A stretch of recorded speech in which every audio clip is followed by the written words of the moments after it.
it's just YouTube. Okay. Hey YouTube, this is Warbass. I got a new mic, and it sounds like this. But it also can sound like this.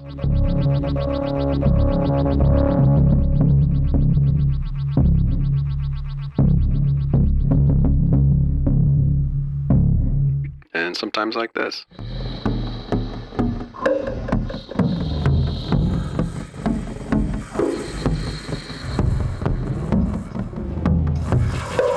So if that's interesting, we're going to patch it up today and put it through my A case.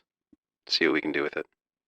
Okay, so if you've been watching my channel for any amount of time, you've probably seen me put quite a bit of stuff through this case. This is what I call my A case. I've got a B case just over there. This one's more focused on taking stereo audio, primarily stereo audio, and putting it through a essentially all stereo signal path and mangling it and turning it from what it originally sounded like into something completely different in a very unclocked, unregular kind of way. I often have this stereo mic that's just out of frame here patched up into this so I can record, a guitar or piano or something in this room into the case. This case also has a lid that is built to travel. So it's got mic stands and gooseneck mics built into the lid with little Lewitt condensers that stay in that case as well. But in the spirit of just continuing to find different things that I can put into this, I added another mic to my collection. This is a Trash Talk Audio made payphone mic. You just heard it. The mic's down here, which is kind of neat, so you can just kind of talk into it like it's a regular phone. It right now is just patched into one of the Befacco instrument interfaces and is being recorded over here by the 4MS wave recorder. The other mic I have here is what I just recorded that little phone ring into. And I still have it patched up because one of the first things I want to talk about this mic before I actually record and do kind of a patch from scratch here, which is what this video is going to be. I want to talk about some of the sounds that you get when you're not even talking or recording something into it yet. So I'm going to turn up first the input on the other mic. There it is. It is a Shure BG 3.1 or something. And as I tap on it, it's just on this little mini stand sitting over there. You get a kind of very traditional sound that you might be used to or you might expect from like a handheld dynamic mic. But for this little telephone, like you can hear right away the sound that at least I'm very familiar with of being on the other end of somebody who's holding one of these in their hand and their fingers touch it and their nails click against it, or it bounces across something. It's also very sensitive, as you can start to hear it pick me up. I'm going to try and switch elegantly between the 58 that I use to record my voice and this mic. So there's not too much, not phasing because they're obviously different audio signals, but confusion over where the mic or the current audio is coming from.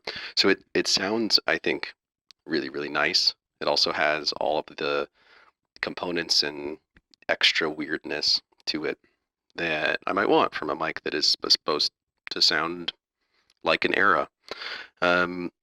So I'm going to get some more cables here. Right now we're patched directly into kind of my output chain. We're going to change that.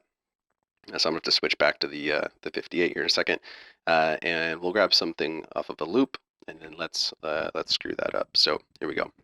Okay, first things first, let's just grab, I can use a way shorter cable than that.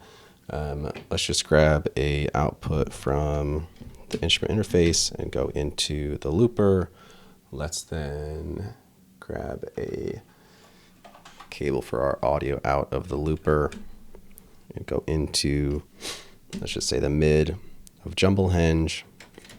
One of the things I pretty much always do to start is actually patch kind of Starlab after Jumble Hinge.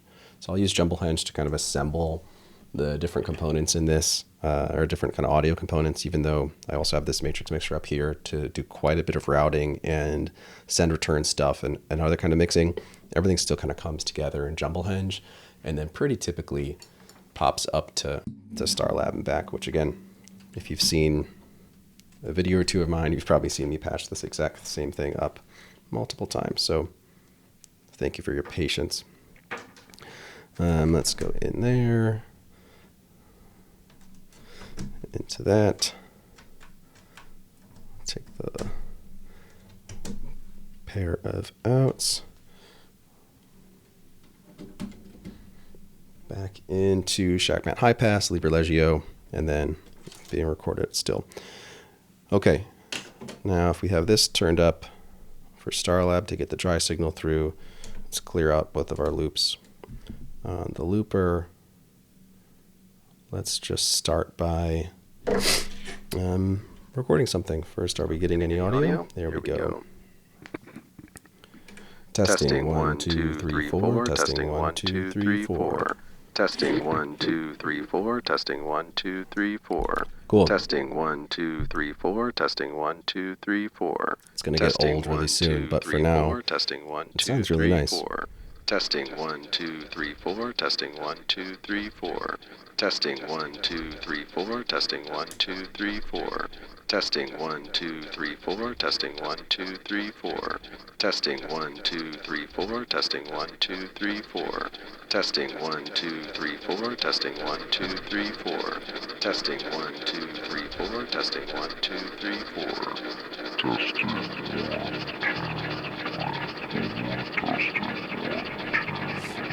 All right, I'm not going to just do that immediately and run with it. I think one of the things that I want to do, which I don't usually even the chance to do because I'm often dealing with a stereo signal, is have some of the kind of feedback between the two decks on Instruo's looper.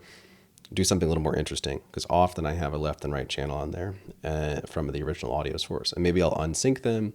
Again, sometimes the entire case comes back and then goes into the looper and left to right, but because I'm not going to have a left or right half of this signal, it's just a mono signal, I can use the right half of this deck to automatically double things over. So if you're not familiar with how this works behind the scenes, and again, it's been a while since I've done this, but I believe we should be able to just have that all the way up, even though I have no light right there.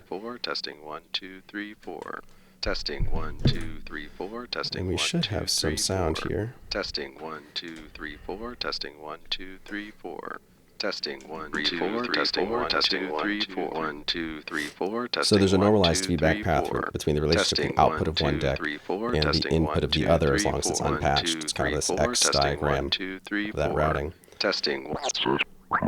So that makes it so you can have different speeds. If I bring back the other one, testing 1, 2, 3, 4. Testing 1. That can be kind of neat. I don't actually have to patch that output back into there for it to be connected. It's just automatic. Testing 1, 2, 3, 4. Testing 1, 2, 3, 4. Testing 1, 2, 3, 4. Testing 1, 2, 3, 4. Testing 1, 2, 3, 4. Right away with just some chaos, button mashing, live turning of the deck thanks to the V2 update, we can make something that's really testing 1, 2, 3, really funky. 4. Testing 1, 2, 3. That's nice. I think one of the other things that I want to do kind of right away is grab a output of testing 1, 2, 3. Let's put it through the comparator. Make sure this is working. 4. Testing 1, 2, 3. Every time there's a gate, we want to trigger the recording. 4. Testing 1, 2, 3.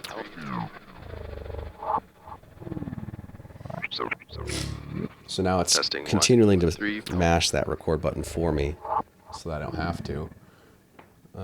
And then let's maybe take another one. 3. And let's pop that into... Ooh, do I have that tape decay turned all the way up? So we're actually getting no signal. Testing. Yeah, I need to keep that turned up. Testing 1, 2, 3, 4. Testing. So I can unpatch the out. Testing 1, 2, 3, 4. Testing 1, 2, 3, 4. Testing 1, 2, 3, 4. Testing 1, testing 1, 2, 4. Testing 1, 2, 3, 4. Testing 1, 2, 3, 4. Testing 1, 2, 3, 4. Testing 1, 2, 3, 4. Testing 1, 3, 4. Testing. Testing 1, 2, 3, 4. Testing 1, 2, 3, 4. Testing 1, 2, 3, 4. Testing 1, 2, 3, 4. Testing 1, 2, 3, 4. Testing 1, 2, 3, 4. Testing 1, 2, 3. The thing about this, hold on. Testing 1, 2, 3, 4. Testing 1, 2, 3, 4. Testing. The issue I'm already having just with my own sample here is that that's going to be a little hard to listen to for any more than, I don't know how long has it been, 30 seconds. So let me go find something else to record instead of just my voice into this, and then let's play with that maybe. Okay, so I just tried a bunch of stuff and I didn't like it. Maybe it's because I can't record loud enough because everyone in the house is asleep. But I think what I'm going to do is re-record, because in trying to do this, of course, I've cleared out my loops here. Re-record something in, start with a simpler loop, and then come double back on the deck. We'll just do another take at this. So let's try again. Maybe I'll edit the whole first one out and you won't even know it existed. Hi, this is Warbass. You've reached me when I can't answer the phone right now, so please leave your name or username, some snarky, witty YouTube comment, and I'll get back to you with the heart button or the thumbs up button or a reply or something, depending on what that comment said, as soon as I can. Bye. Hi, this is Warbass. You've reached me when I can't answer the phone right now, so please leave your name or username, some snarky, witty YouTube comment, and I'll get back to you with the heart button, the thumbs up button, or a reply or something, depending on what. And then, of course, instead of patching that into double intended, what I really want to do is come back up to the Matrix mixer and start routing my audio around to different places. So I'm just going to not route the dry signal first. I'm going to start, let's leave it open, but let's maybe start with panharmonium before we do anything else. Because that might solve some of the like repeat fatigue that I started feeling so quickly. It also might just be because it's my own voice. I don't really like listening to the sound of my own voice, but I don't think I'm alone in that. Okay.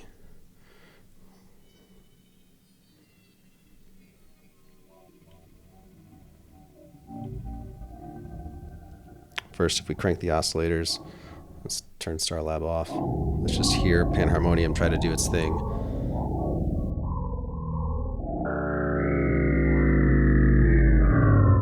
A lot of blur and feedback. There we go. And I'll get back to you with the heart button, the thumbs up button, or a reply or something, depending on what that comment said. As soon as I can. Bye. Hi, this is Warbass. You've reached me when I can't answer the phone right now, so please leave your name or username from YouTube comment, and I'll get back to you with the heart button, the thumbs up button, or a reply or something, depending on what that comment said.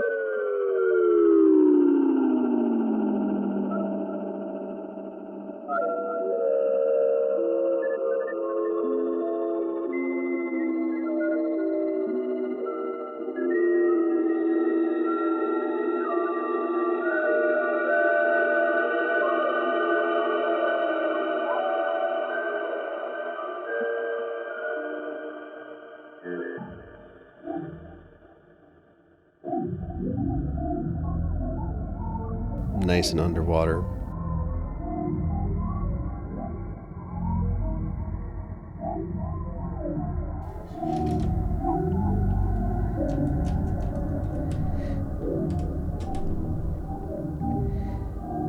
Let's do I don't know why I'm doing this in stereo when it's not. Well, because I might mix something back into it. Who knows?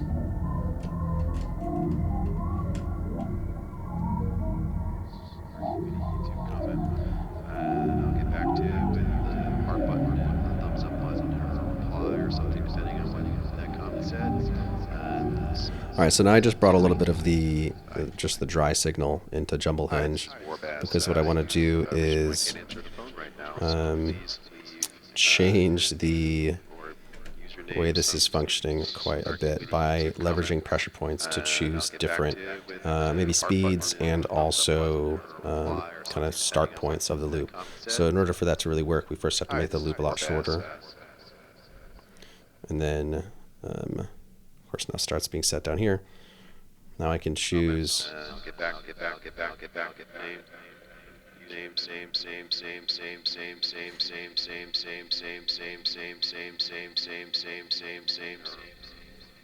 choose the start point using pressure points. So one of the things I kind of do is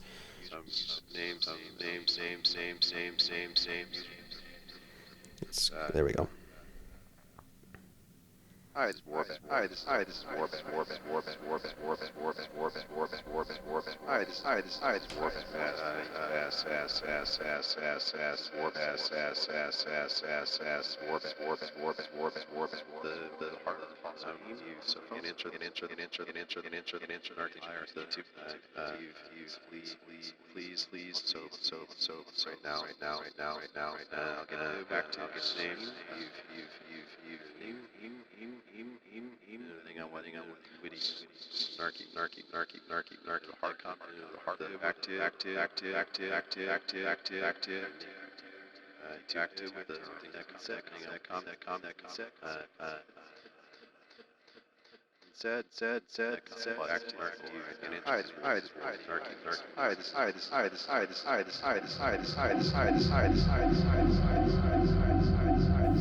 Bringing back in panharmonium now with that short loop going.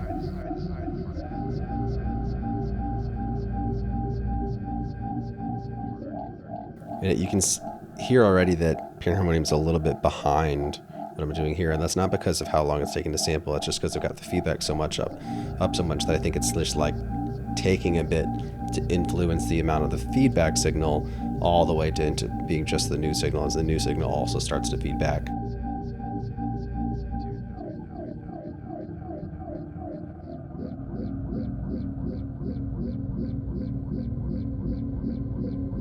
I rarely play with the infinite on Starlab, but let's try and see what it does for this.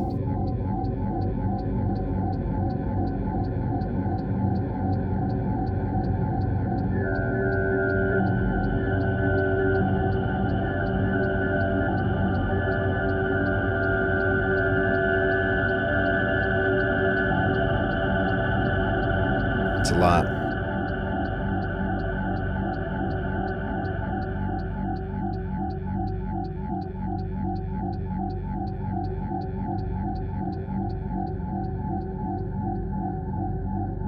One of the things that I've been meaning to try that I haven't yet, you notice I have this length knob on the loop, like as far down as I can have it. But even then the loop is not very short. One of the things I don't know, but I've been wanting to mess with, is whether I can take a signal. Let's go up into length. Oh, that's me.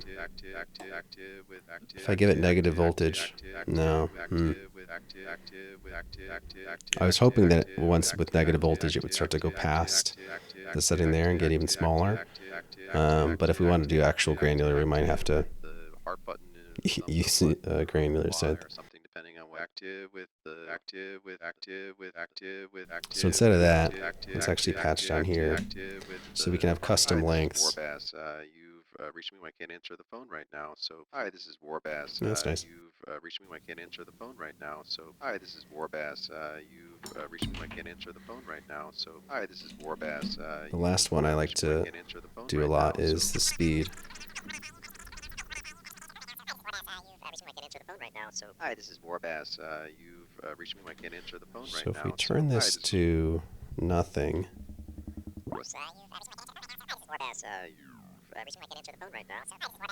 of the things that's a little tricky in using pressure points and the looper together that I've found is just that the pressure points has a bigger voltage range than what the looper's CV inputs are kind of designed for, which isn't the biggest deal.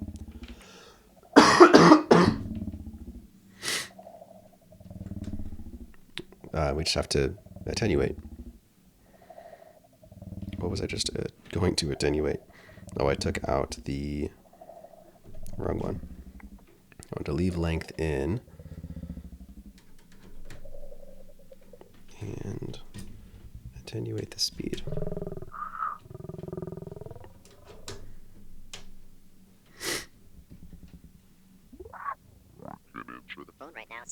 So now I have a much better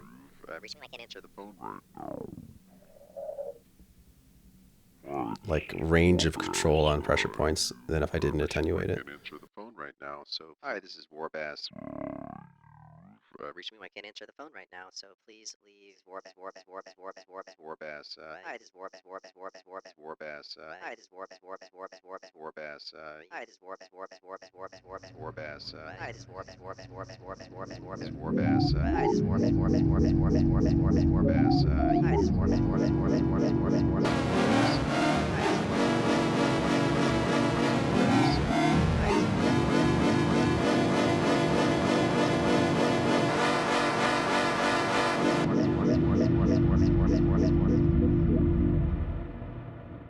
Right away, that's way more fun. Okay, I want to take panharmonium and run it through some distortion first.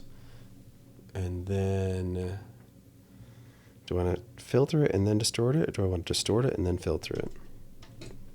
Maybe let's filter it and then distort it.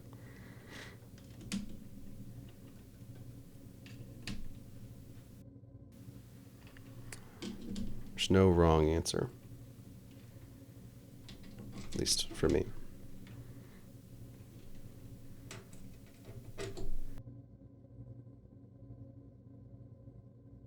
Need some longer cables. There we go.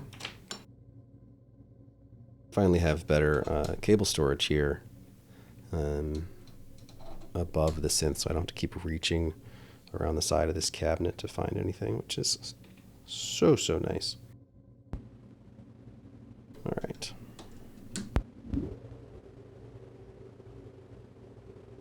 Let's get a little bit of that going.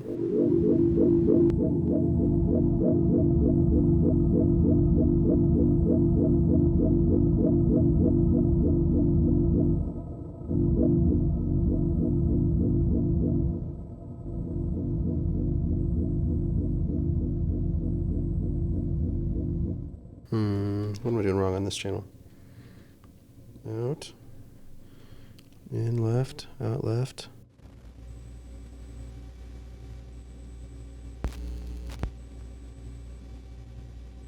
Oh, there we go. I had either recently tapped this little button down here, if you can see it on the camera, that sets whether this runs the effects to both left and right, or left and right one, like the dry signal, and the effects on the other one. This is more distortion than we need. All right.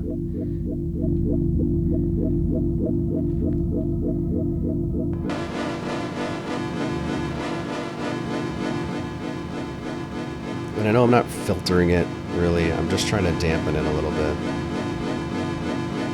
And I might end up striking this.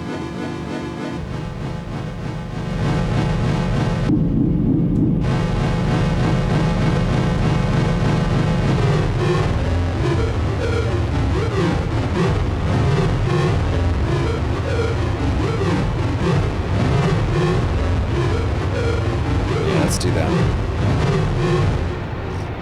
All right, let's get a clock going. Do that.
right away we're just in a totally different space, which is really nice.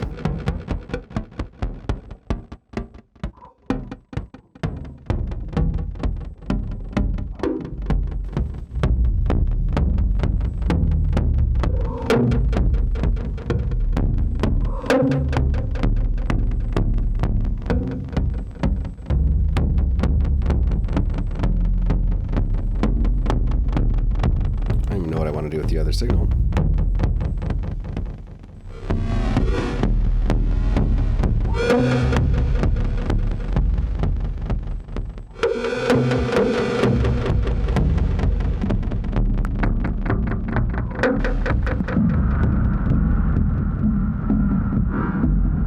These aren't really left and right anymore.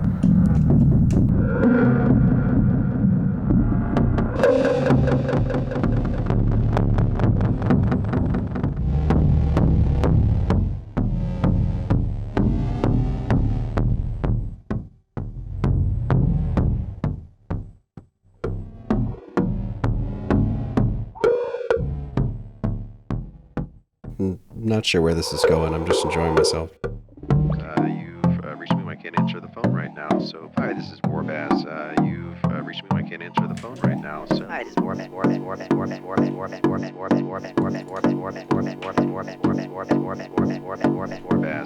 You've reached me when I can't answer the phone right now. So, hi, this is Warbass. You've reached me when I can't answer the phone right now. So, hi, this is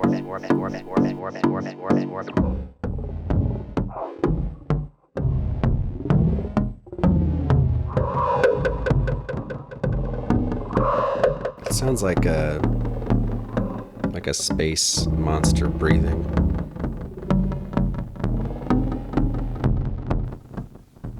Maybe that's a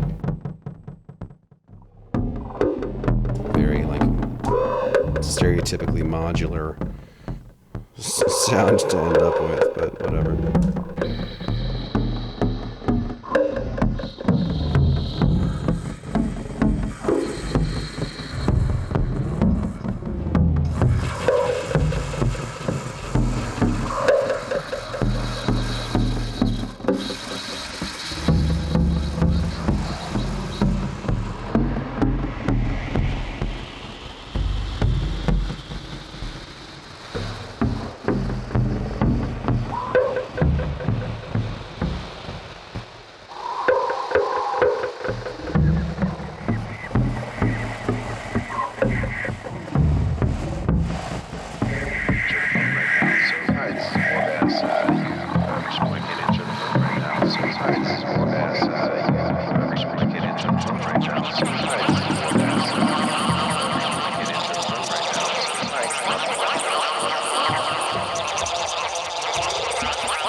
What's your name?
That is almost musical.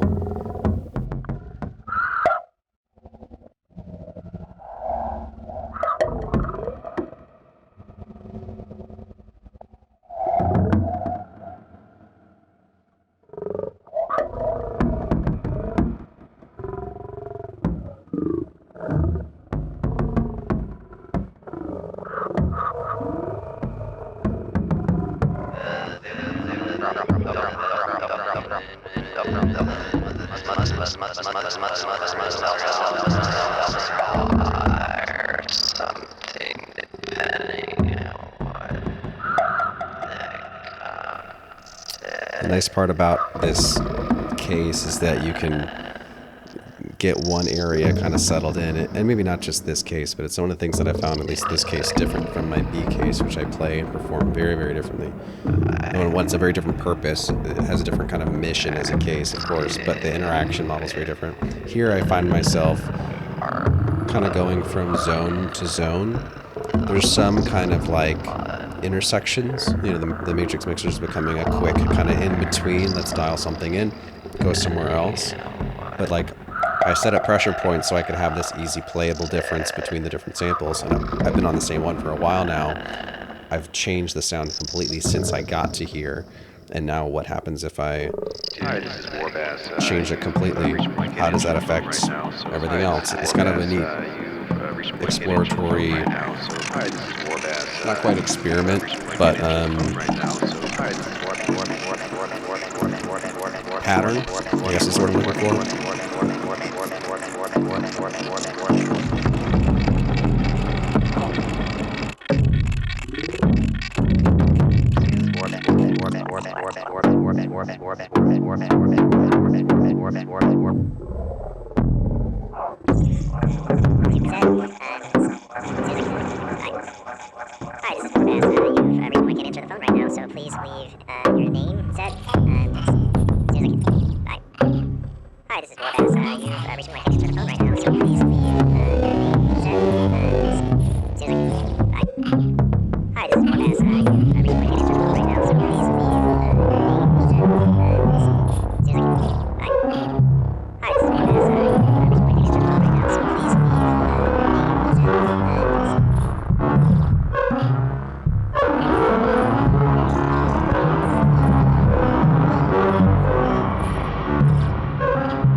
So what I've just done is kind of bring back in the struck channel that went throughout the mix. I messed around with the filters because Guillotine's got the ability to have these kind of color filters on left and right differently. Since I am using the left and right of panharmonium in two different ways right now, it's kind of fun to play with those. And then dialing in, one of the things I really like to do in Starlab, aside from getting just kind of crazy with it, is crank the size and pull the decay way back.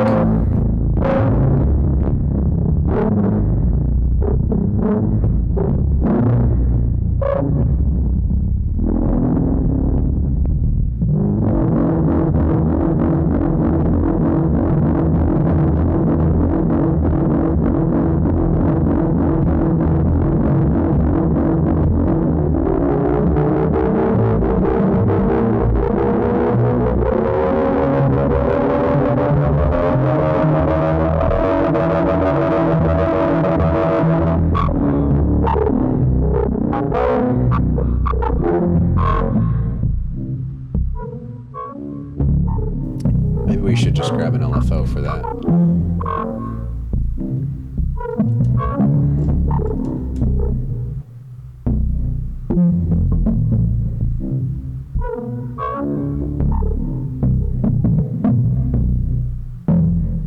Let's bring some of the dry signal back in. With the heart button, the thumbs up button, or reply or something, depending on what that comment said. Seems like I active with the heart button or the thumbs up button or reply or something, depending on what that comment said. Seems like I active with the heart button or username, some snarky or username, some snarky comment. I'll get the button. Please leave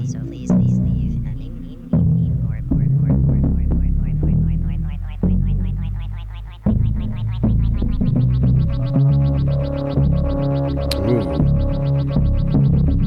What was that?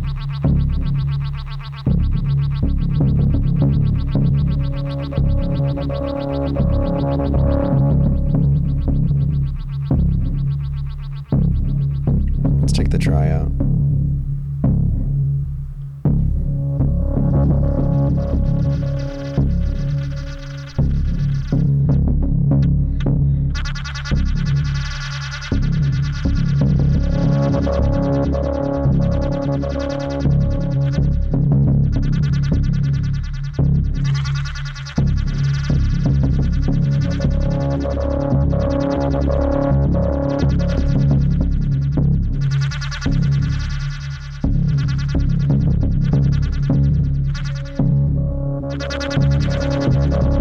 Sorry, I just wanted to like sit in that one for a second. Let's move to a different part of the sample and try something else.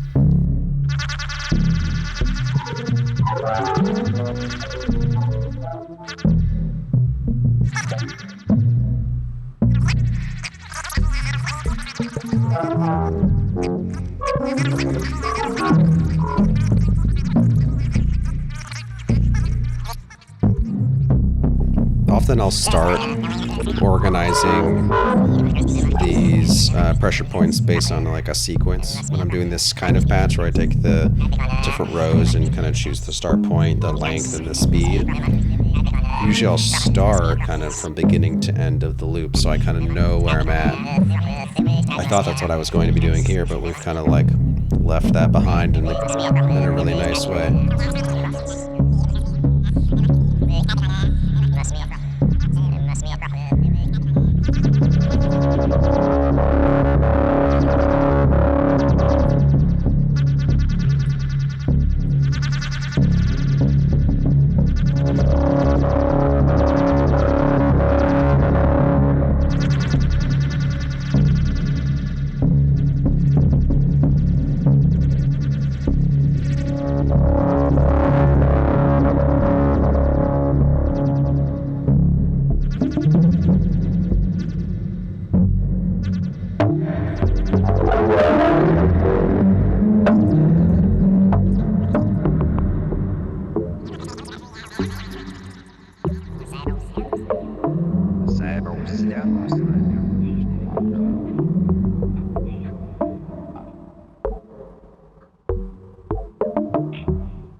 I'm not sure where I'm going.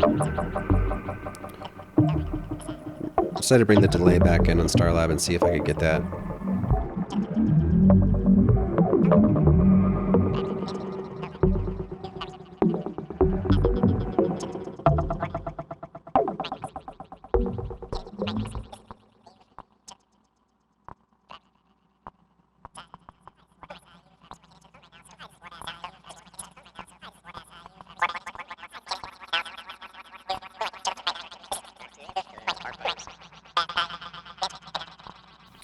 Now this was that slot I chose a while ago that I liked so much. That sounds totally different.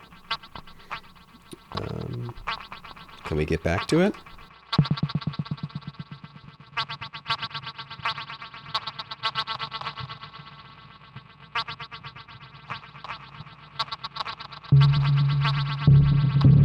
There it is.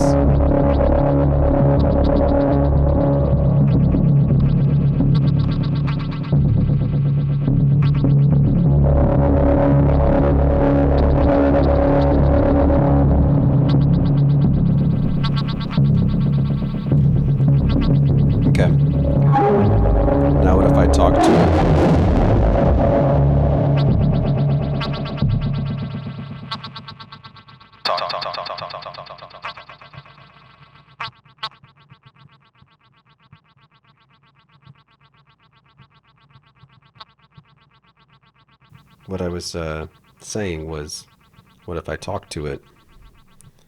Um, now that the mic is back on. Whoops, as I turn myself off. There we go.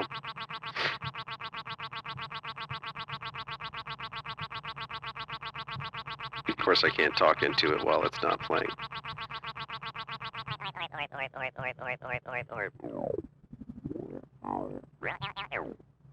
That might be closest. All right. I think that's it for this one. We got somewhere. There's a lot more experiments that I think need to be done, but that's what the whole point of this is. So I'm happy with it. Till next time. Peace.